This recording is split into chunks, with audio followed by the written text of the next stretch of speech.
Ahoj, já tě vítám u dalšího videa, já jsem Ondra z AI Marketingovky a teďka se podíváme na galerii. Tady na tom místě je vaše fotobanka a videobanka. Všechny vaše příspěvky, které tvoříte, ať už je to v rámci obsahové kampaně, reklamní kampaně, e-mailů, sociálních sítí, cokoliv, tak veškeré vaše fotky a videa se ukládají tady. Je skvělý, že vaše fotky a videa můžete využívat na 100%. Jsou vaše, vy jste si je vytvořili, takže si s nima můžete dělat úplně co chcete. Každá fotka, každý video je unikát. Pojďme se podívat, co všechno naše galerie umí. Jsme tady a vy vidíte, kolik obrázků jsme vytvořili, kolik videí jsme vytvořili, kolik vizuálů s umělou inteligencí a kolik celkem. Tyhle čísla jsou napříč celou platformou, to znamená, že v tom jsou jak obsahové kampaně, tak reklamní kampaně a tak jednotlivé příspěvky. Tady nahoře máte jednoduchou správu příspěvků, kdy si můžete všechny označit a všechny případně smazat. Ale to doufám nechcete. Máme tady několik filtrů, které vám pomůžou najít ten správný příspěvek. Můžete si filtrovat obrázky nebo videa podle zdroje, takže si vyfiltrujete ty, který jste nahráli vy, který vytvořila AI, který jsou z kampaně, anebo který jsou ze studia. Vyfiltrujete si jednotlivé platformy, reklamy, e-maily, sociální sítě nebo články. A nebo si můžete najít konkrétní kampaň.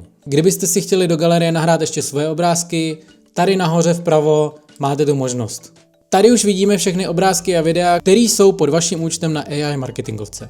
Každou tu fotku nebo video si můžete stáhnout do svého počítače, a pak už je to jenom na vás, co vy si s ní uděláte. Když si rozklikneme detail fotky nebo videa, tak vidíme pár podrobností, zejména je to formát a pro jaký obsah byla fotka nebo video tvořená. Třeba kampaň reklamní anebo obsahová. Klidně si to vemte mimo AI marketingovku, využívejte to pro jiný online média, pro váš web, pro cokoliv chcete. Není žádná nutnost to využívat jenom v rámci našich kampaní. Jsou vaše, vemte si je, vytěžte z nich maximum. Tohle je ke galerii všechno a já se budu těšit příště. Ahoj.